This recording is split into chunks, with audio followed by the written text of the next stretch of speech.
Okay. Well, it looks like our participant numbers are holding pretty steady at this point. So I'm going to go ahead and get started. As I said, good afternoon, good evening, wherever you are in the world. My name is Amanda Gearhart. I'm Senior Assistant Director of Admission, of course, in the Office of Admission at Richmond. I want to thank you for joining us for this Admission Office Ask Us Anything, sponsored by the UR Alumni Association. I do want to start with a few housekeeping notes before we dive into your questions.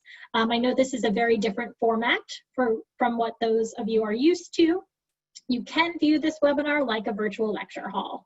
So again, I want to thank those of you that have submitted questions in advance for this Ask Us Anything. We had many questions come in. I saw a number of kind of reoccurring themes in the questions, so we're going to make sure to do a deep dive to address those questions.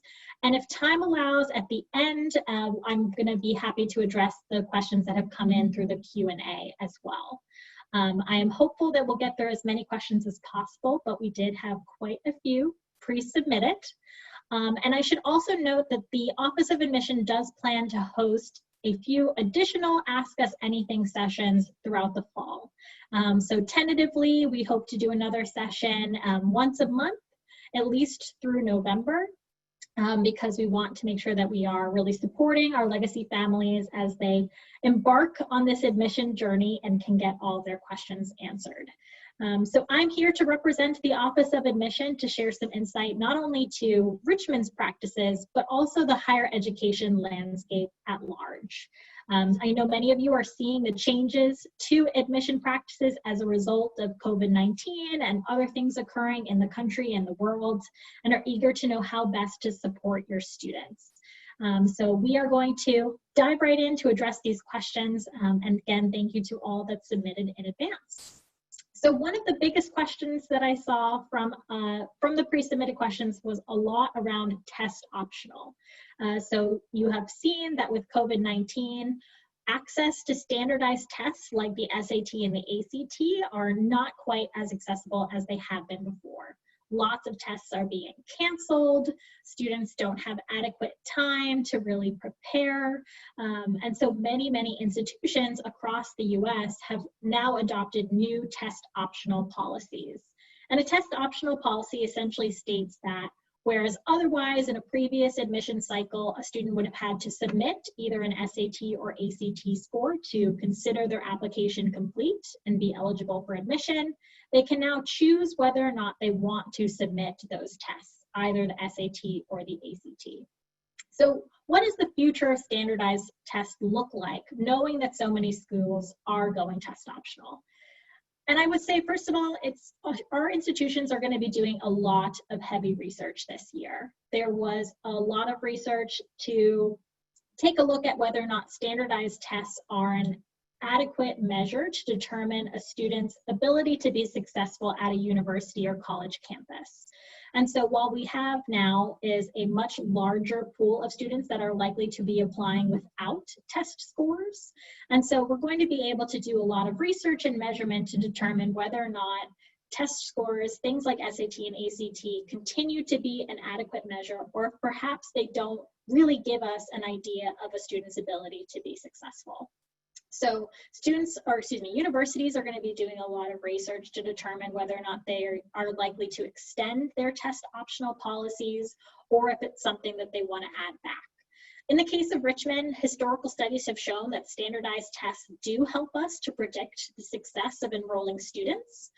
So we will be, of course, conducting new studies to see if that still remains to be the case. How will a student then look in the eyes of an admission office if they choose to apply test optional, which means they choose not to submit SAT or ACT scores? Alternatively, a great question came in: how will submitting an ACT or SAT score make an application more interesting? So I thought that was kind of a unique perspective and view in looking at this should I apply test optional question. So first and foremost, applying test optional to a university, particularly to the University of Richmond, is in no way going to penalize a student's likelihood of being admitted to Richmond. We understand that there have been barriers to completing these tests. So we do not want to disadvantage a student who chooses not to take the exam, cannot have access to a standardized test, or chooses not to submit it. So certainly if the student applies test optional, that is not problematic at all. And I think that any school adopting a test optional policy is going to give equal consideration to any candidate. But that said, what do we look at if we don't have standardized test scores? So of course, the standardized test scores are a measure of academic preparedness. They give us some measure of what a student has been able to achieve academically throughout their high school years. So in the absence of standardized test scores, admission officers have to look at the other academic factors that are available. Most importantly, they're going to be looking even more closely at a student's transcript. A student's transcript has always been the most important factor as they're reviewed for admission. We want to know how they're doing day to day, their mastery of the material, their participation in the class, how they learn, what sort of courses that they do well in. So looking even more closely at what classes the student has taken, how have they challenged themselves in terms of the rigor of their classes and what's available in their school context? What do their grade trends look like? Perhaps they struggled in that initial year of high school, but have really made adjustments and have been able to be more and more successful as they go. So really paying attention to those other academic factors. Other academic factors may look like state testing. There are institutions that are using state test results in lieu of standardized test scores.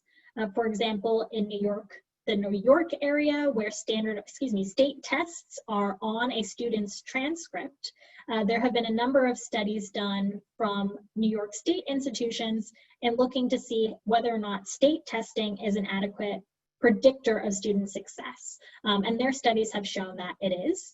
And so when state tests are available on a transcript, they take that into consideration and they look at it.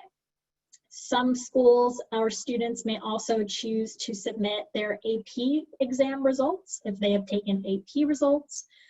What I think is safe to say is that if a student provides us with an academic measure, so they have an opportunity to list all of their testing on their common application or their coalition application.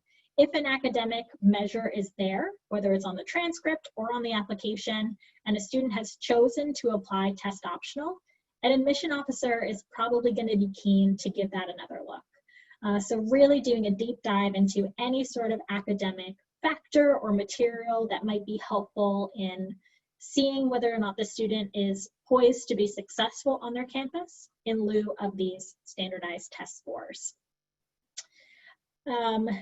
So whether a student should consider a test optional pathway, again, there have been a lot of barriers to testing.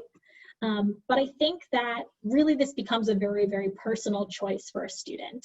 I think you'll be very hard pressed to find an admissions officer that is going to tell or encourage a student to do one thing or the other, send test scores or not send test scores. It's really very dependent on a student's sense of how they did on that test and whether or not they want to submit those scores.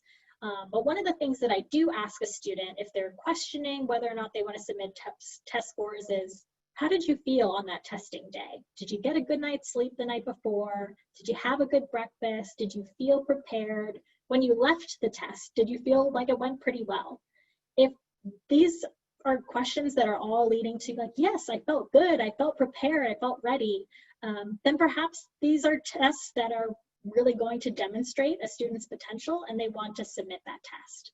If they felt really, really stressed out by the experience, if they felt that they didn't put their best foot forward, if they felt unprepared, then maybe that's a test that they want to hold back on and perhaps they want to consider applying test optional instead. Many universities are also going to publish an average admitted student profile, and these profiles typically show the middle 50%. So of course, 25% of admitted students fell above or below these ranges, and that can also be a helpful factor in deciding whether a student wants to submit their standardized tests. I would say that for a student who does decide to submit their test scores in this test optional landscape, I don't know that it will necessarily make their application more interesting, but I do think, of course, that admission officers, we've gotten used to seeing test scores for many, many years through our application review for those schools that are now just recently test optional. And I think that it won't necessarily make it seem more interesting, but it rather would kind of be a return for that admission officer to what they have been doing historically. So that's a great question. I should also note that for students that do apply test optional or choose not to, there is no need for a student to kind of justify that decision. I know students often feel compelled to tell admission officers why they have made their decision about every single part of that application, but this is a piece where they can really keep that to themselves, again, because it is a very personal decision. So a student shouldn't feel that by applying test optional and not submitting their scores that we are thinking anything negative of the student, that that student must have had terrible, terrible scores and that's why they decided. We really try to review this information in a non-biased way as possible and recognize, again, this was a personal choice that the student made. So the student, again, shouldn't feel that they have to tell us why they have or have not submitted scores. Another great follow-up question about SAT and ACT and test optional was whether or not it is needed for scholarship consideration. And that's an important question to ask. And I think an important question to ask to each individual institution for which your student is applying to. At the University of Richmond, and I think in fact at many institutions that have just gone test optional, standardized tests are not required for scholarship consideration. So any student that applies to Richmond will be given full scholarship consideration, provided they apply by our deadlines, regardless of whether or not they have submitted standardized tests. Again, this is an access issue, this is a preparation issue, and so I'm seeing that sort of thematically in higher ed, institutions really don't want to penalize a student that applies test optional, but it is worth, again, addressing this at a university to university level to make sure that there aren't any outliers in that way. Another question that came in outside test optional are what changes to the admission process have kind of arisen due to COVID-19. So of course, as I said, the testing requirements, many schools going test optional, but I also want to address a new section that students this year are going to see on the application, and that's a COVID-19 specific section. So on the common application or the coalition applications, and I'm sure many state university applications are also probably adding something similar, there is a COVID-19 question. And this gives students a very, very brief 250 word space to be able to share any sort of personal impact that they have faced as a result of the pandemic. So this could include, of course, health or family impacts. This could include any sort of personal impact. But another question I received is, what about these students that had planned to continue to be involved in sports or do an internship? This is a great space on the application to say that I would otherwise have been competing in my however many season of soccer, or I was going to have an internship at Google for the summer that fell through because of the pandemic situation. If a student was really looking forward to or had plans to complete a particular activity or sport during this time that was canceled because of COVID, this may be the section, or this is really the best section to elaborate on that.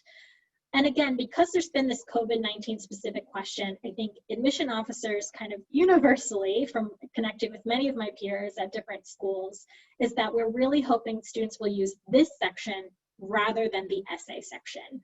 I think that we are crossing our fingers that we don't read 12,000 essays about the pandemic and COVID-19, but we certainly understand that for a number of students, this has impacted them in a big way. And so I think it is great that the application itself has a section that's dedicated to this, that students can talk about some of those personal impacts. I should also note that there's a similar section on the school report. So there's a number of documents that your student will complete, and then there's also some documents that your guidance counselor, college counselor, school official will complete with your transcript documentations and what have you to the universities you're applying to. One of those documents is the school report. The school report also has a COVID-19 section. So anything that has impacted the class or the school community at large should be shared by the school official. Things like going to remote learning, changes in the calendar, moving to pass-fail grading, AP classes not being offered, all these things that have impacted a large group of students. We really would like to hear from the school official to share that type of information. So again, only 250 words for the student. So things like, we went remote for the rest of the year. Don't waste up that space for that when you can confidently know that your school officials, I'm sure, will be taking advantage of this COVID-19 section to share that information with us. All right, so I should also note too that with these changes to pass-fail grading, etc., we are, again, not holding any of these changes against our students. We know that schools have had to adapt, students have had to adapt, and as long as we have that additional context of this indeed did officially happen, that we went to pass-fail grading, we're going to be able to review that within the context of the school, and that will not have a negative impact on a student's application. All right, so another big theme that I received in some of these pre-submitted questions had to do with students this year who are choosing to defer their enrollment, take a gap year, really just take some time before they decided to start their enrollment. So there's a lot of concerns that with students deferring or taking a gap year to enroll in fall 2021, that this is negatively going to impact a university's ability to enroll a full-size class of their own in fall 2021. Essentially that they'll have to minus seats in that class, making it a little bit more competitive to gain admission because they know that they have a handful of these students that have taken a gap year. So I'm happy to share first that Richmond has enrolled a kind of a complete class for 2020. So that is great that we are enrolling a class very akin to all of our more recent classes, just over 800 students or so. And we did extend an option for students to defer their enrollment, beginning their studies in either fall 2021 or January 2021. We do not expect at all that this will have an impact on our ability to enroll, again, a very sizable class of just over 800 students for fall 2021. I think that many institutions kind of across the board are keen to be able to maintain their class size numbers, even despite perhaps a small jump in gap year requests. But again, it's worth exploring at a institutional level and going to each university or college to see if there may be any challenges to that. I should note, and I sort of said it very offhand, is that it's a small uptick in gap year requests. And I wouldn't be surprised if what Richmond is experiencing is similar to what many other institutions are experiencing. A lot of the reason that students have historically chosen to take gap years is because they choose to go abroad, they are involved in an internship opportunity. And with the pandemic, we've seen access to these types of traditional gap year opportunities. They're not all able to take place. And so I think what was perhaps anticipated as this huge spike in gap year requests, at least at Richmond, has not been the case. So while it's perhaps a small jump, it's certainly very manageable and still allowing us to welcome a full class for 2021. I would also ask the question of, why is this question being asked? You know, if my concern is, I want to know, will it be harder to get into X university in 2021? Am I asking because I was thinking about maybe not applying to that school? If I knew it was going to be harder to get in, I would just cut it from my list. Am I asking that question because a school I'm curious about is my top choice, and I want to do everything I can to get into that school?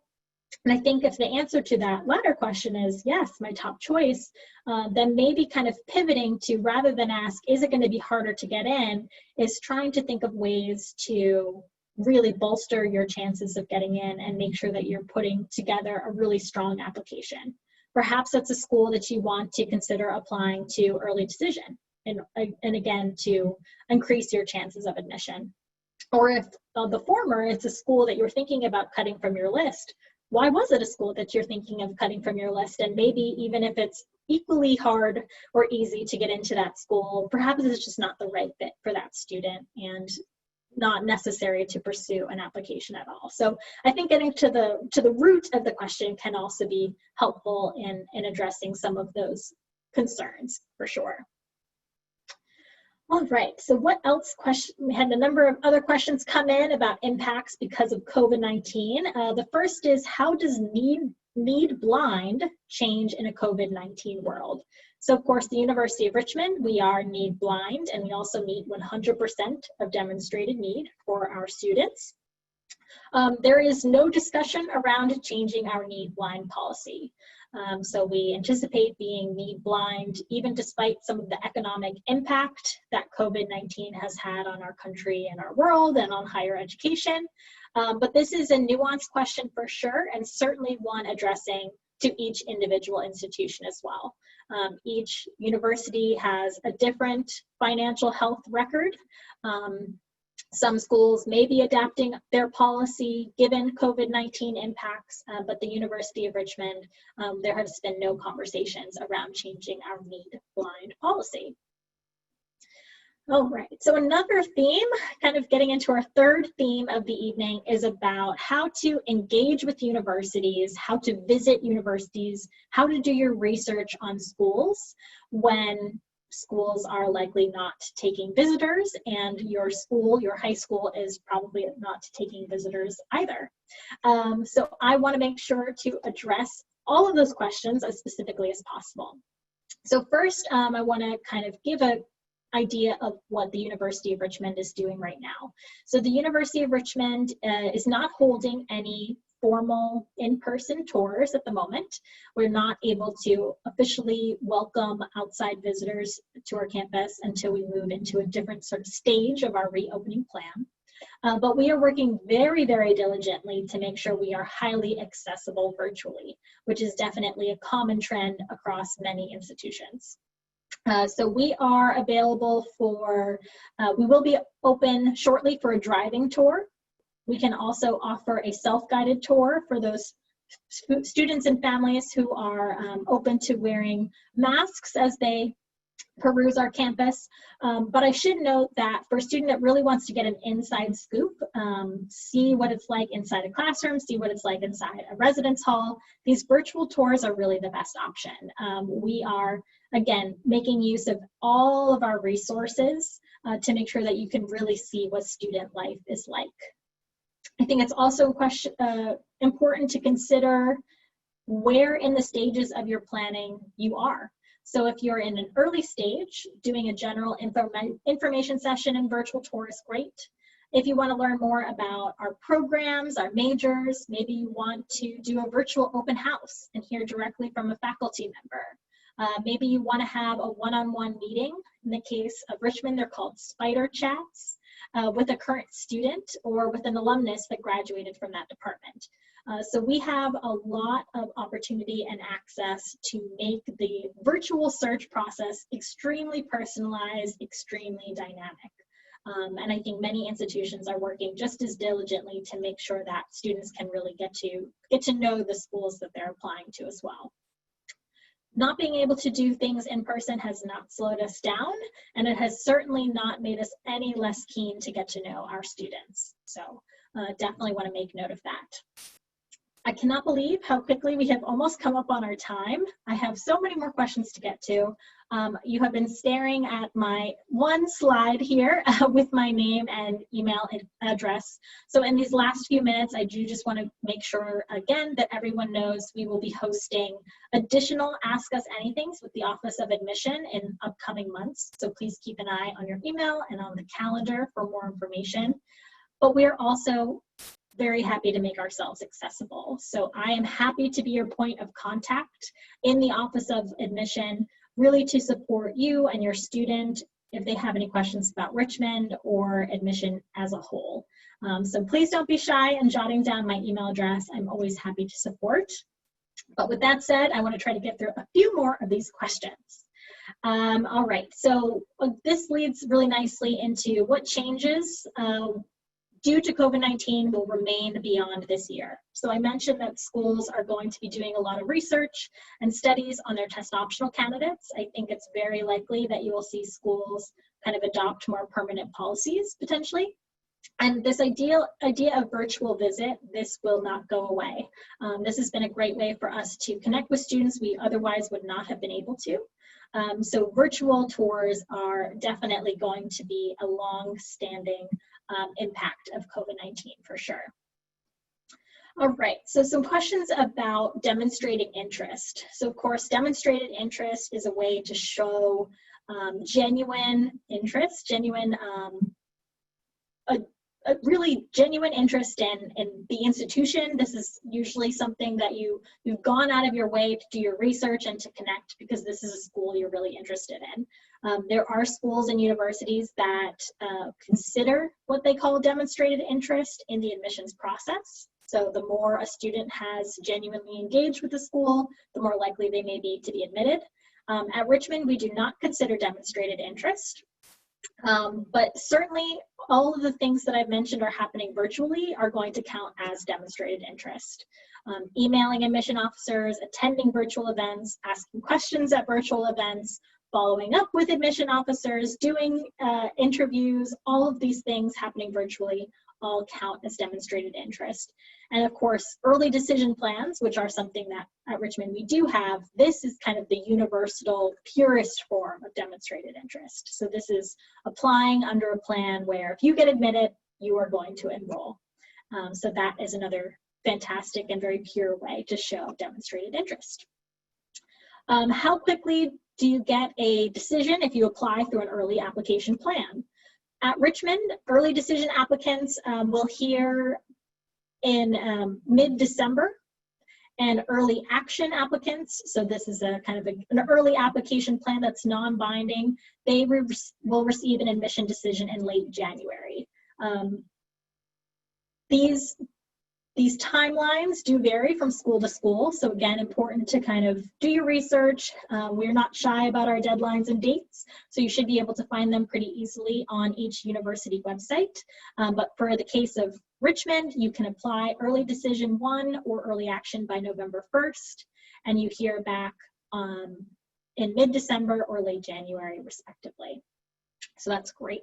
Another question about let's say a strong applicant who's done really well in their high school. Should they wait to apply, or should they apply through an early round without perhaps their semester grades? So this is a great question. I would say any student that feels their application is complete should apply as soon as they are able to, as soon as they're comfortable. Because this gives us more time to let you know if we need more information.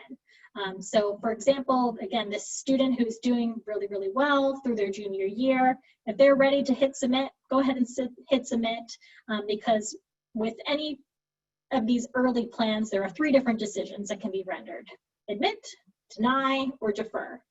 Defer means that we're going to give them a second look in a later round with our other pool of applicants. And this would give us time to request that senior progress grade.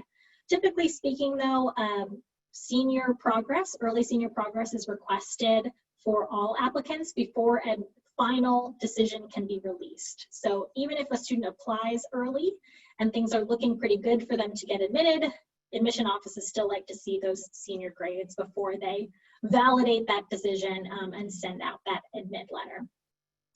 So we still have a number of questions to get through. I apologize we cannot get through them all, but I want to thank you all so very much for your time. Again, please, if you'd like to follow up with me, my email address is here. I look forward to seeing you in the subsequent months as we address more of these questions, but I think we kind of did a nice overview of some of the really general high-level COVID-19 impacts, which are very much on your mind and our minds as well. We are very happy to be here to collaborate with our legacy families, to answer your questions, support your students. We want to make ourselves accessible. So thank you again so much for your time this evening. And we certainly hope to see you very, very soon. So thank you again for your time. please follow up. And without further ado, we're going to close the program. So thank you very much for your time.